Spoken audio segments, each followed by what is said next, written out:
My name is Conan, and today we're going to be talking about success leaves clues. This is something I talk about all the time with my clients, and it's something that I personally use all the time as well to help me not only crush my health and fitness goals, but then also crush my business goals, my relationship goals, my finance goals, any goal that I have set for myself. I always kind of gravitate towards this. Success leaves clues. This is a quote that I actually got from one of my mentors. It's really easy to remember, and it kind of stuck with me as I learned about it. So I have a couple bullet points that I want to touch on here, and then all throughout this live stream, if you guys have any specific questions for me, whether it's fitness wise, health wise, specifically fat loss wise, let me know, and I'll do my absolute best to answer it for you. So hopefully everyone's having a great start to the week so far. It is Tuesday. We are less than 3 months away from the end of 2025. It seems like this year absolutely flew by, and hopefully you guys absolutely crush your health and fitness goals. And if not, please do not let 2026, the new year,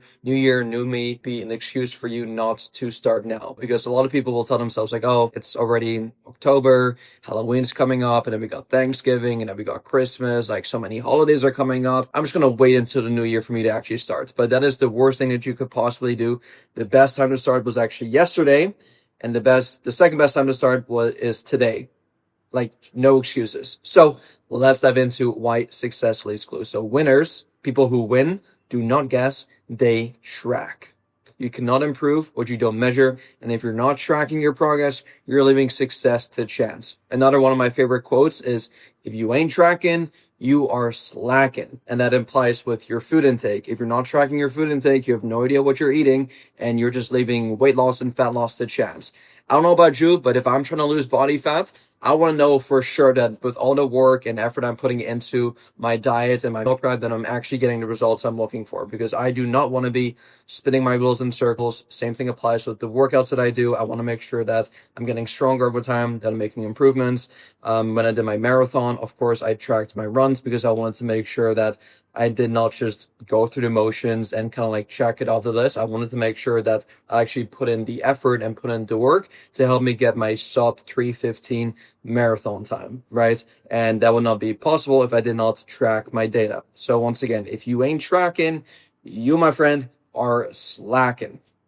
So number one, the core principle: success leaves patterns, habits, behaviors, and decisions that produce results. Tracking exposes those patterns, letting you double down on what works and cut out what doesn't.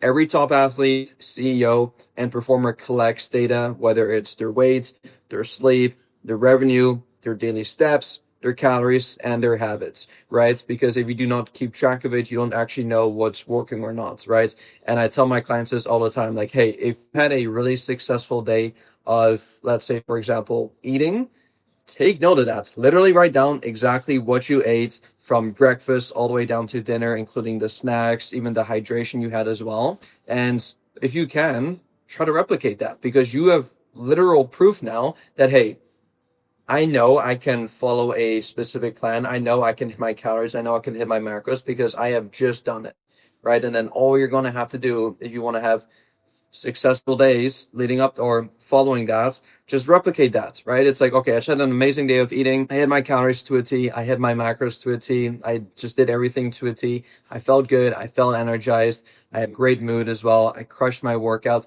Take note of that. Literally write down. Sometimes I get really neurotic with this too, just so I have a basic understanding of, okay, what time did I wake up that day? What time did I eat my breakfast? What did I eat for breakfast? How much water did I drink? What seasonings did I use? Like super just specific, right? What condiments did I use?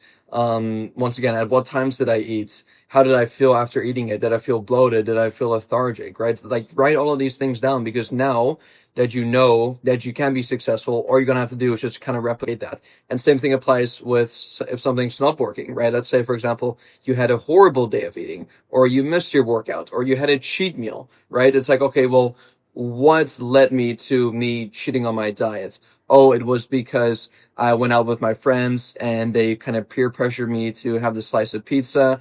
And then one slice of pizza led me to having a handful of chips. And then that handful of chips led me to having this ice cream. And then before you know it, I completely just lost track and I just ate everything in sight. It's like, okay, awesome. So now what we can do is we can actually reverse engineer and say, okay, every time I go out with this specific group of friends, I tend to always cheat on my diet. I tend to always binge on my diet. So if I want to not cheat on my diet, if I do not want to binge on my diet, I should probably not be around this group of people who incentivize me or who promote me or who push me or pressure me to cheat on my diet. And one thing I had to do from the very start of my own health and fitness journey is cut out all the people who were not aligned with my goals. I know it's a harsh kind of thing to say, and a lot of people are not willing to do that, which is totally fine. You'll just have to accept that you'll either stay stuck in your current situation or you're just gonna make your life a whole lot more miserable. Because I don't know about you, but I want to make my health and fitness goals a lot easier to achieve than a lot harder, right? And it was a lot hard for me to achieve my health and fitness goals when I was hanging around people who were smoking all the time, partying all the time, eating junk food all the time, were just lazy and not working out and not doing anything that I wanted to do, right? Whereas when I cut those people out, it wasn't like cold turkey. It was slowly but surely, like, I did my thing, they did their thing, and then slowly but surely we kind of drifted apart, which I think is more of a natural, normal thing for kind of old friendships to kind of happen, right? You don't have to cut it out completely, but over time, it's just a natural thing where you kind of like drift away, right? They'll do their own thing, you'll do your own thing. And I just noticed that me hitting my goals was a lot easier because now that I wasn't surrounded by, honestly, this bad influence, I kind of did my own thing for a while. And then over time, because I was now the fitness guy, I was now going to the gym, I was now bringing my meal prep, I started to actually attract people who were doing the same thing as me, which is incredible, right? And that is why I'm also a big believer in not being someone who you truly deep down aren't really. Like, if you're just trying to have this specific persona just to like try and fit in, right? Like keeping up with the Joneses, or just like doing specific behaviors that you like, it's not true to yourself just so you can impress other people who you deep down don't even want to be around. It's like, why do you do that? It's like you're far better off going through life just being yourself so that you can detract the people who are not aligned with what you want to do and your goals, and so that you can actually attract, right, gain people that are aligned with your goals, right? So for example, when I lived in Austin, Texas this past summer, I went to a bunch of run clubs and I just met so many like-minded people who were also into running, which is incredible, right?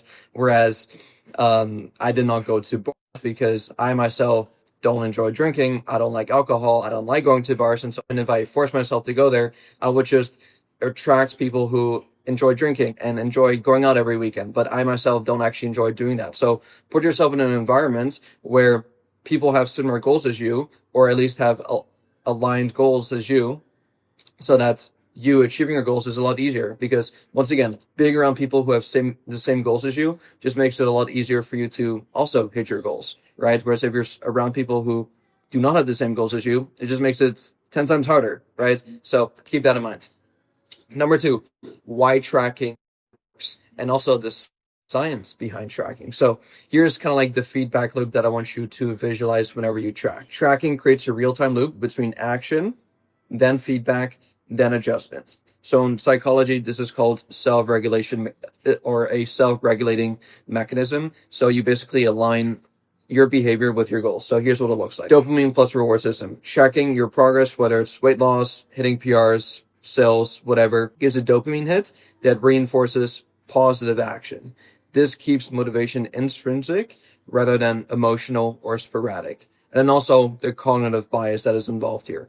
We overestimate effort and underestimate consistency.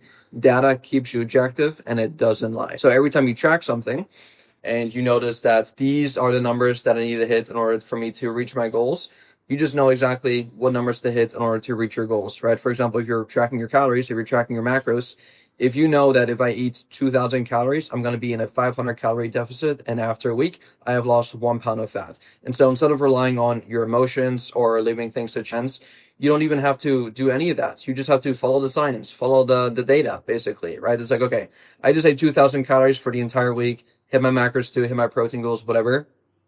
and I lost 1 pound a week. If I want to have another week where I lose another pound, what should I do? Well, I should probably do what I did last week. I should probably eat 2,000 calories again, and therefore I will lose another pound.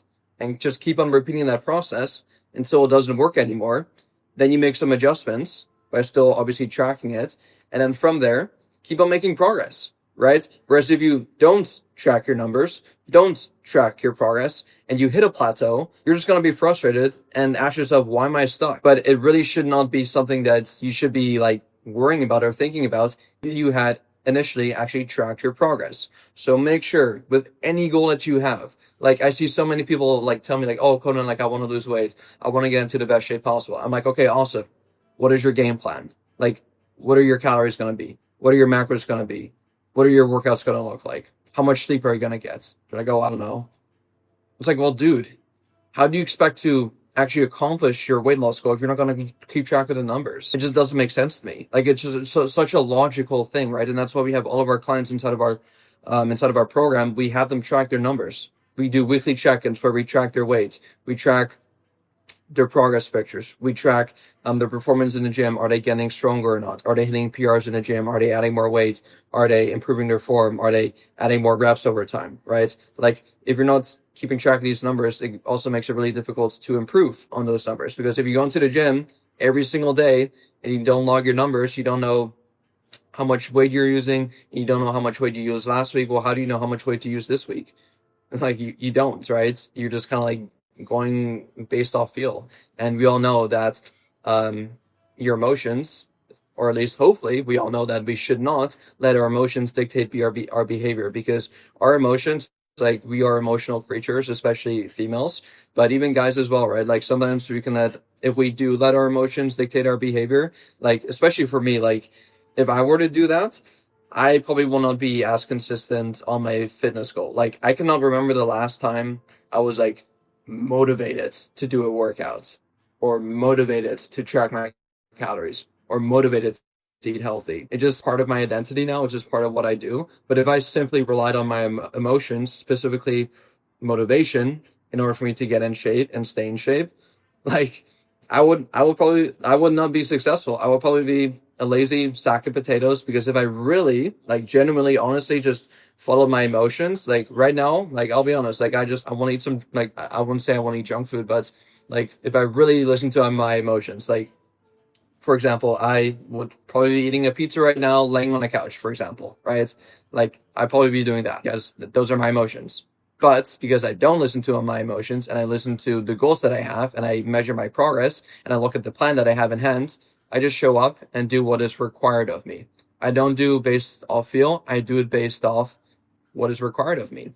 And what is required of me is showing up to the gym, tracking my food, getting my sleep in, regardless of how I feel. Because if you go off emotions, you're probably not going to be as consistent as you could have been had you had just followed the numbers. Point number 3, the psychology of awareness. What gets measured gets managed, like I said at the start of this live call. And what gets ignored gets worse. There's actually been a study shown that people who they did nothing other than track their body weights every single day. They did not even worry about their diets. They didn't worry about their step counts or their exercise routine. They simply had fat people weigh themselves every single day. And what the study showed is that they subconsciously started losing weight. And you want to know why? It's because they started tracking their weight.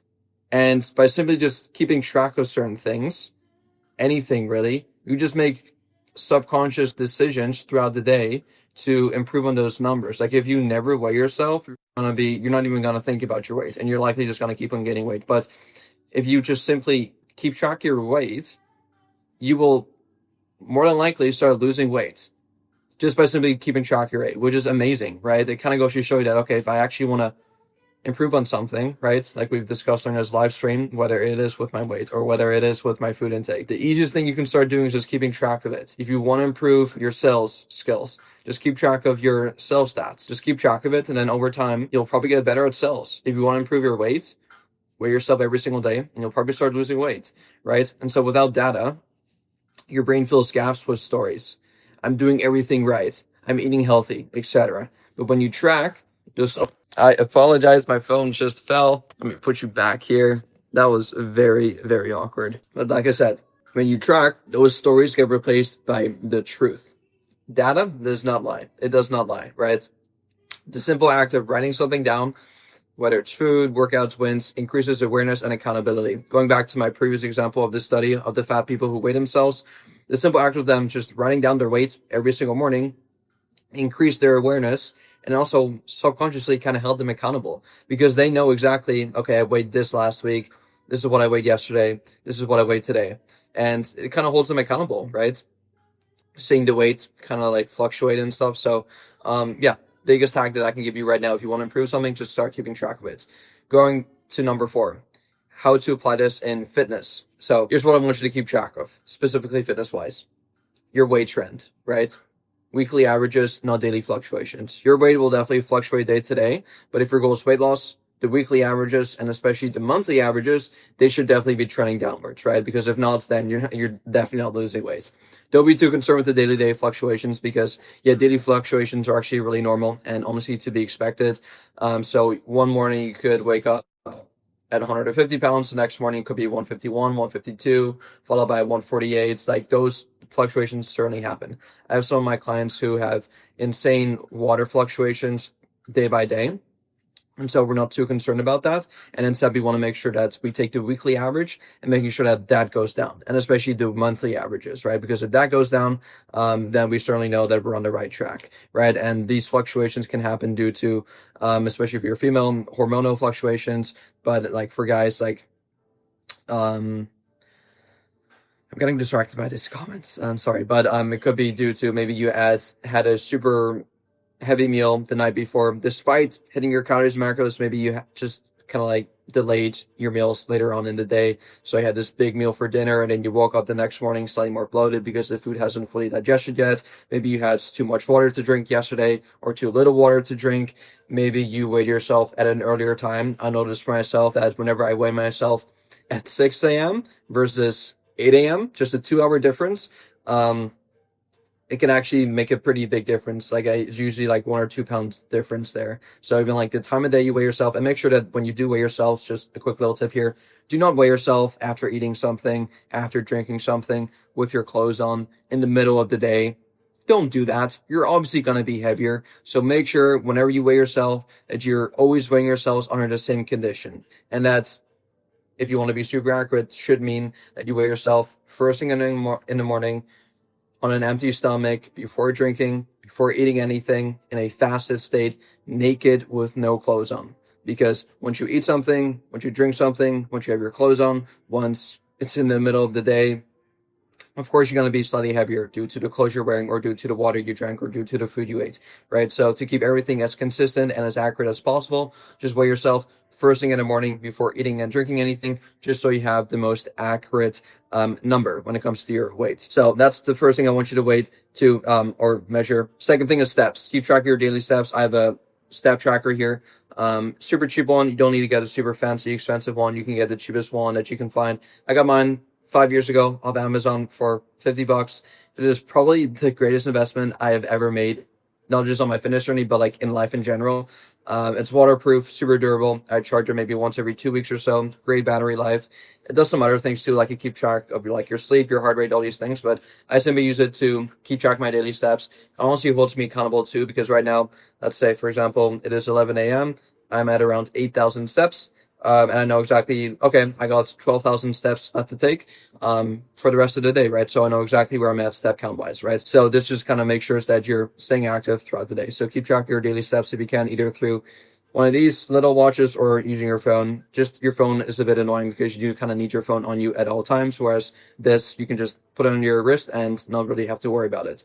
Third thing is keep track of your calories and your macronutrients. Know your intake, do not guess, right? Have a free app, MyFitnessPal. That's something that I use and all of my clients use as well. You don't need the premium version, just get the free version, and just at the very least, just keep track of it, right? You can start off nice and easy. You don't need to measure everything like a food scale, but definitely as you get deeper into your health and fitness journey, and if you want to be a super accurate, definitely advise you to use a digital food scale. Don't use those old school measuring cups because those can be very inaccurate. Use a digital food scale because that'll give you the accurate representation to the gram of how much you're actually eating. And especially if you notice that you're in a plateau and you think you're eating the amount of calories you think you're eating, you're realistically probably not, right?